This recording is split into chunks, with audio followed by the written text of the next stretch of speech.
Assalamualaikum warahmatullahi wabarakatuh. Selamat datang kepada seluruh mahasiswa di perkuliahan kita. Kali ini di mata kuliah Pengantar Ilmu Administrasi Publik. Bersama dengan saya Wahid Asyahri yang akan memandu dan membimbing mahasiswa sekalian dalam proses perkuliahan kita ini. Nah, kepada seluruh mahasiswa jangan lupa ya untuk dapat menyimak materi ini dari awal sampai akhir dengan baik sehingga dapat memahami materi kita dengan mudah. Oke, mari kita mulai. Bismillah. Nah, mahasiswa sekalian, pada pertemuan kelima di mata kuliah Pengantar Ilmu Administrasi Publik hari ini, kita akan membahas materi lanjutan dari materi minggu lalu mengenai paradigma administrasi publik. Setelah sebelumnya kita membahas tentang administrasi publik klasik atau all public administration, akan muncul juga perkembangan-perkembangan baru. Nah, itulah yang akan kita bahas. Seperti ada new public management, reinventing management, dan juga new public service dan good governance. Nah, di materi pada pertemuan hari inilah kita akan membahas paradigma tersebut. Oke, kita mulai dari new public management. Adanya kritik mengenai teori-teori administrasi klasik dan neoklasik menyebabkan adanya pembaharuan dalam penyelenggaraan administrasi publik, ya. Sehingga menyebabkan adanya perubahan dalam penyelenggaraan administrasi publik yang kemudian memunculkan konsep baru yang dikenal dengan nama New Public Management. Konsep ini pada awalnya ingin mengemukakan pandangan baru yang bisa mencerahkan konsep ilmu administrasi. Khusus konsep New Public Management biasanya diperlakukan untuk kegiatan bisnis dan sektor privat. Inti dari konsep ini adalah untuk mentransformasikan kinerja yang selama ini dipergunakan dalam sektor privat dan bisnis ke sektor publik. Slogan terkenal yang digunakan adalah mengatur dan mengendalikan pemerintahan, tidak jauh bedanya mengatur dan mengendalikan bisnis, ya. Lebih lanjut, konsep ini meninjau kembali peran administrator publik, peran dan sifat dari profesi administrasi. Selain kritik terhadap teori klasik, munculnya New Public Management juga dipicu dengan adanya krisis negara kesejahteraan di New Zealand, Australia, Inggris, Amerika yang kemudian didukung adanya promosi dari IMF, Bank Dunia, dan Serikat Persemakmuran dan kelompok konsultan manajemen. Di negara-negara ini, perkembangan yang terjadi di bidang ekonomi, sosial, politik, dan lingkungan administrasi secara bersama mendorong terjadinya perubahan radikal dalam sistem manajemen dan administrasi publik. Perubahan yang diinginkan adalah peningkatan cara pengelolaan pemerintahan dalam memberikan pelayanan kepada masyarakat agar lebih efisien dan efektif. Tema pokok NPM adalah menggunakan mekanisme pasar sebagai terminologi sektor publik dengan cara para pimpinan dituntut untuk: pertama, berinovasi untuk memperoleh hasil yang maksimal atau melakukan privatisasi terhadap fungsi pemerintah. Yang kedua, pemimpin melakukan steering. Yang ketiga, membatasi terhadap pekerjaan atau fungsi mengendalikan. Yang keempat, gaya pimpinan yang memberikan arah yang strategis. Yang kelima, menitik beratkan pada mekanisme pasar dalam mengarahkan program publik. Yang keenam, menghilangkan monopoli pelayanan publik yang tidak efisien yang dilakukan oleh instansi dan pejabat pemerintah.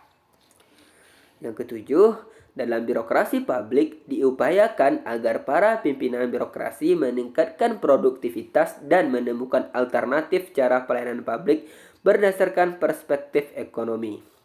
Yang kedelapan, pimpinan didorong untuk memperbaiki dan mewujudkan akuntabilitas publik kepada pelanggan.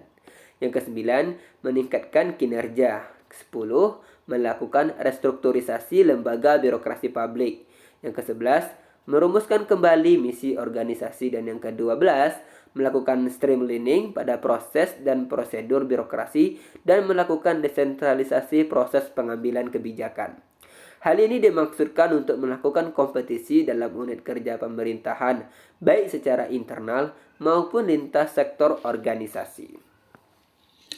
Dalam melakukan upaya perbaikan birokrasi pada tahun 1992, David Osborne dan Ted Gablet ya menerbitkan buku Rebuilding Government yang dilanjutkan dengan buku Banishing Bureaucracy pada tahun 1997.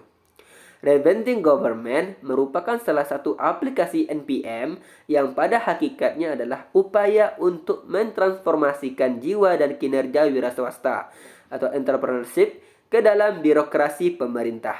Jiwa entrepreneurship menekankan pada upaya peningkatan sumber daya, baik ekonomi, sosial, budaya, politik yang dimiliki pemerintah untuk menjadi lebih produktif dan berproduksi tinggi. Kinerja ini kemudian dikenal dengan mewirausahakan birokrasi pemerintah yang menurut Osborne ada 10 prinsip yang harus dilakukan.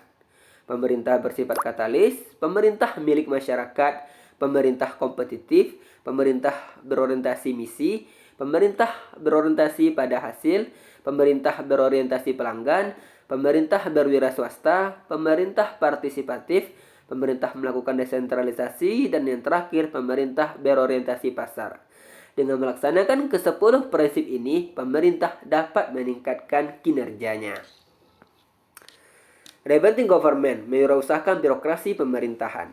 Pada tahun 1978 ya, Osborne dan Ted Gabler terjadi fenomena baru dalam pemerintahan atau administrasi negara yang telah memaksa administrasi negara untuk melakukan reformasi. Di California terjadi penentangan terhadap pembayaran pajak yang disebabkan adanya inflasi dan ketidakpuasan terhadap perusahaan negara. Di bawah tekanan finansial tersebut, memaksa pemimpin daerah dan negara bagian untuk mereformasi sistem administrasi negaranya dengan cara membuka sistem kemitraan negeri swasta. Inilah cikal bakal Rebuilding Government atau wirausaha birokrasi. Untuk memperlancar reformasi tersebut, administrasi negara mulai merubah pola kerja birokrasi. Yang semula berorientasi pelayanan kepada birokrat, berubah ke orientasi pelayanan kepada masyarakat. Pada tahun 1980-an di Inggris di bawah pemerintahan Margaret Thatcher, telah terjadi hal yang serupa, yaitu terjadinya defisit anggaran yang disebabkan banyaknya anggaran dikeluarkan untuk memberikan hutang kepada negara berkembang dan pengembaliannya mengalami kemacetan. Sementara di internal pemerintahan banyak institusi pemerintah yang meminta subsidi terus-menerus dengan angka yang makin lama makin membesar. Thatcher mengembangkan alternatif dengan melakukan penjualan instansi pemerintah dan berusaha meminjam ilmu-ilmu administrasi bisnis untuk mereformasi birokrasi pemerintah agar menjadi birokrasi yang efisien dan efektif. Pemerintahan bergaya wirausaha menjadi cara yang efisien dan efektif untuk menghindari bangkrutnya suatu birokrasi. Sebagaimana dikatakan oleh William Hutnut ya, yaitu pemerintah wirausaha bersedia meninggalkan program dan metode lama. Ia bersifat inovatif, imajinatif, dan kreatif, serta berani mengambil resiko. Ia juga mengubah beberapa fungsi kota menjadi sarana penghasil uang ketimbang menguras anggaran. Menjauhkan diri dari alternatif tradisional yang hanya memberikan sistem penopang hidup. Ia bekerja sama dengan sektor swasta, menggunakan pengertian bisnis yang mendalam, menswastakan diri, mendirikan berbagai perusahaan, dan mengadakan berbagai usaha yang menghasilkan laba. Ia berorientasi pasar, memusatkan pada ukuran kinerja, memberikan penghargaan terhadap jasa. Ia pun mengatakan, mari kita selesaikan pekerjaan ini, dan tidak takut untuk memimpikan hal-hal besar. Nah, itu tadi yang dimaksud dengan pemerintah bergaya wirausaha yang dikatakan oleh William Hutnut ya. Kita lanjut. Nah, ini ada tambahan kalimat ya. Merubah budaya kerja, mereformasi administrasi negara dengan meminjam ilmu administrasi bisnis ke dalam administrasi negara. Itulah yang disebut rebuilding government atau wirausaha birokrasi. Jadi intinya rebuilding government adalah mereformasi administrasi negara dengan meminjam ilmu administrasi bisnis ke dalam administrasi negara. Nah, itu yang dinamakan dengan rebuilding government atau mewirausahakan birokrasi. Pada paradigma ini, administrasi negara dipaksa untuk melakukan reformasi. Sehingga istilah reformasi administrasi, reformasi dan revitalisasi birokrasi serta reorganisasi menggema di mana-mana. Dan selanjutnya kita akan lihat ya dari Osborne dan Geibler, aparatur negara harus merubah perilakunya ke arah yang lebih kondusif seiring dengan perkembangan masyarakat. Pemerintah baik secara institusional maupun aparatur secara personal diharapkan beradaptasi melalui perampingan struktur, fleksibilitas, ketanggapan serta kemampuan untuk bekerja sama dengan semua pihak. Gagasan utamanya adalah merubah operasi pemerintah yang lamban akibat postur organisasi yang gemuk menjadi lebih sederhana dan berorientasi pada hasil dengan membangun semangat kewirausahaan di kalangan pelaku sektor publik serta jaringan kerja dengan pelaku sektor privat dan organisasi non-profit. Adapun strategi penerapan dari Revamping Government oleh Osborne dan Peter Plastric, yang pertama ada core atau create clear objective. Create clear objective itu menciptakan sasaran yang jelas. Yang kedua konsekuensi, yang ketiga customer, yang keempat kontrol, dan yang kelima culture. Nah, itu tadi strategi penerapan Revamping Government. Berikut penjelasannya. Yang pertama core, create clear objective, yaitu menciptakan sasaran yang jelas. Penciptaan sasaran yang jelas akan membantu organisasi publik dalam memberikan arah yang jelas guna memandu aktivitas yang berlangsung dalam organisasi tersebut. Selanjutnya, konsekuensi.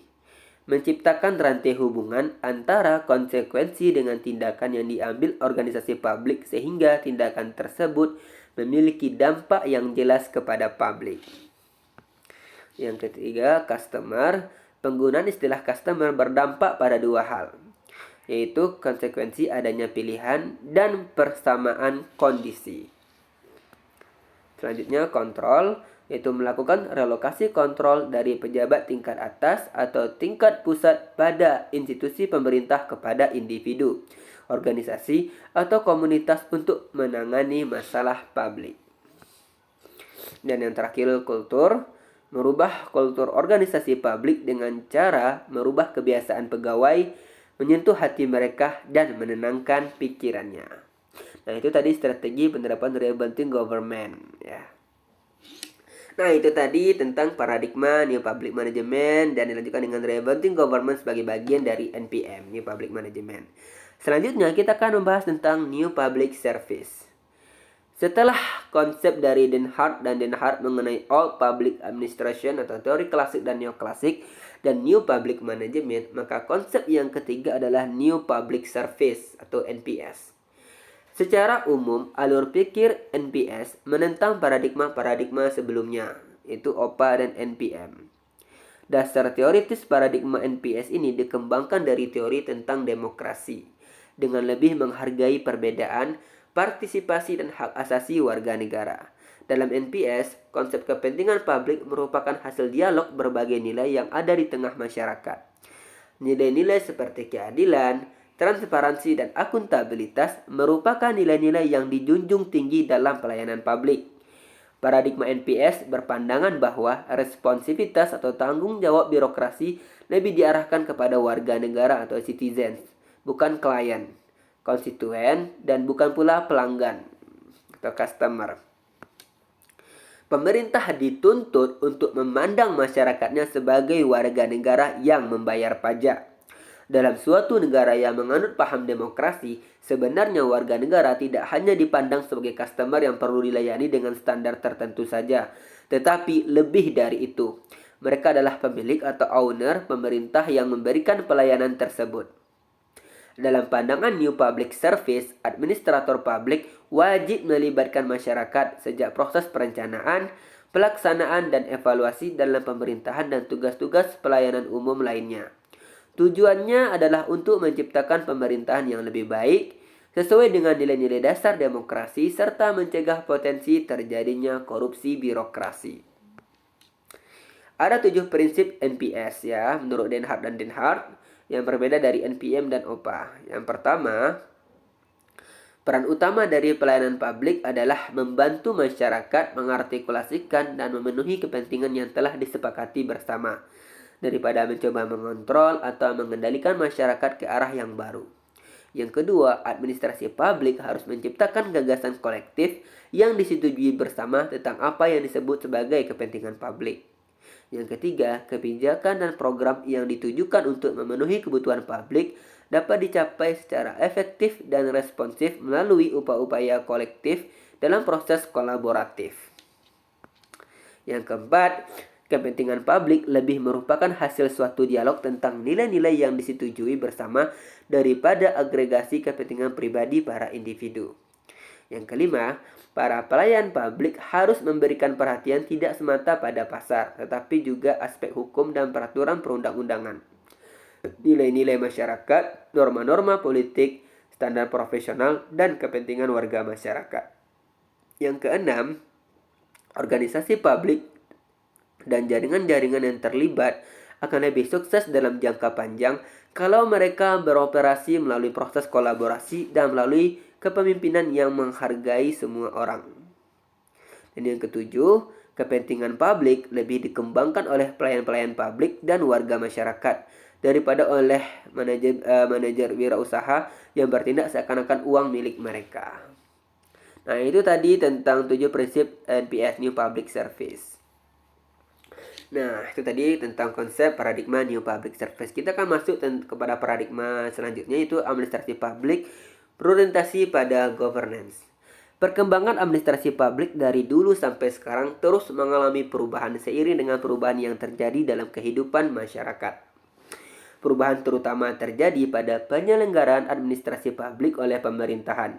Ketika tugas pemerintah makin meningkat dan kekuasaan pemerintah makin luas, maka penyelenggaraan administrasi publik pun ikut berubah dalam birokrasi pemerintah. Administrasi publik sangat perhatian terhadap terwujudnya tata kepemerintahan yang baik dan amanah. Tata pemerintahan yang baik atau good governance diwujudkan dengan lahirnya tatanan kepemerintahan yang demokratis dan diselenggarakan secara baik, bersih, transparan, dan berwibawa. Tata pemerintahan yang demokratis menekankan bahwa lokus dan fokus kekuasaan tidak hanya berada di pemerintahan saja, melainkan beralih terpusat pada tangan rakyat. Penyelenggaraan tata pemerintahan yang baik terletak pada konstelasi antara 3 komponen, yaitu rakyat, pemerintah, dan pengusaha yang berjalan secara kohesif, selaras, kongruen, dan sebanding. Dalam perkembangan keilmuan, administrasi sebagai governance menjadi sangat powerful dalam menjalankan masalah kontemporer. Administrasi publik tidak lagi dibatasi oleh birokrasi dan lembaga pemerintah, tetapi mencakup semua bentuk organisasi, terutama dalam penyusunan kebijakan publik. Keterlibatan lembaga non-pemerintah dalam implementasi kebijakan juga harus diakui. Dan ilmu administrasi sebagai governance menempatkan proses kebijakan sebagai pusat perhatian utama dan digunakan untuk mengkaji bagaimana kekuasaan administratif, politik, dan ekonomi digunakan untuk merespon masalah dan kepentingan publik. Sejauh ini, pemahaman mengenai governance berbeda-beda, tergantung pemahaman masing-masing. Terdapat beberapa dimensi penting dari governance. Dari dimensi pertama adalah kelembagaan, bahwa sistem administrasi melibatkan banyak pelaku, sehingga konsep jejaring, kemitraan, korporasi, dan produksi menjadi bentuk pengaturan yang lazim digunakan dalam birokrasi. Dimensi kedua adalah nilai yang menjadi dasar kekuasaan dengan mewujudkan administrasi publik yang efisien dan efektif. Kemudian, dikembangkan democratic governance dengan melibatkan partisipasi, kesetaraan, manajemen berbasis konsensus, informalitas, dan kontrak sosial perlu digunakan lagi. Dimensi ketiga adalah dimensi proses yang menjelaskan bagaimana berbagai unsur dan lembaga memberikan respon terhadap berbagai masalah publik. Berikut adalah pola hubungan interaksi stakeholder pemerintah, swasta, dan masyarakat. Nah, inilah dia pola interaksi antar stakeholder ya. Di mana di sini ada dunia usaha, pemerintah, dan masyarakat. Nah, di mana di sini pemerintah memberikan kontrol ke dunia usaha, dan dunia usaha memberikan nilai ke pemerintah. Masyarakat memberikan kontrol ke pemerintah, dan pemerintah melakukan redistribusi kepada masyarakat. Antara dunia usaha dengan masyarakat, nah di mana dunia usaha menyediakan pasar ya yang dibutuhkan oleh masyarakat, dan masyarakat pun menyediakan tenaga kerja yang dibutuhkan oleh dunia usaha. Nah, inilah dia pola interaksi antara stakeholder, yaitu pemerintah, masyarakat, dan dunia usaha. Nah, itu tadi materi kita mengenai tentang paradigma administrasi publik ya, yang kedua. Setelah tadi ada all public administration, nah mendapat dari perkembangan paradigma 1 sampai paradigma yang kelima ya. Dari yang berupa bagian dari ilmu politik, akhirnya memisahkan dari ilmu politik, terus kembali lagi ke dalam ilmu politik, dan akhirnya sebagai ilmu administrasi, dan barulah menjadi administrasi negara sebagai ilmu administrasi negara. Nah, akhirnya berakhir masa paradigma all public administration, berkembang lagi lah new public management, dan di mana new public management juga mengembangkan reventing government ya. Dan selanjutnya ada lagi new public service atau NPS, dan terakhir adalah good governance. Oke, itu tadi materi kita pada hari ini mengenai tentang paradigma administrasi publik. Ingat, selalu saya sampaikan bahwa mahasiswa sekalian harus juga mencari tambahan materi terkait dengan konsep materi kita pada hari ini, entah itu di buku ataupun di artikel ataupun tulisan ilmiah, untuk menambah wawasan pengetahuan terkait dengan materi kita pada hari ini. Oke, saya Wahib Asyahri, salah dan kilaf saya mohon maaf. Saya akhiri, assalamualaikum warahmatullahi wabarakatuh. Terima kasih.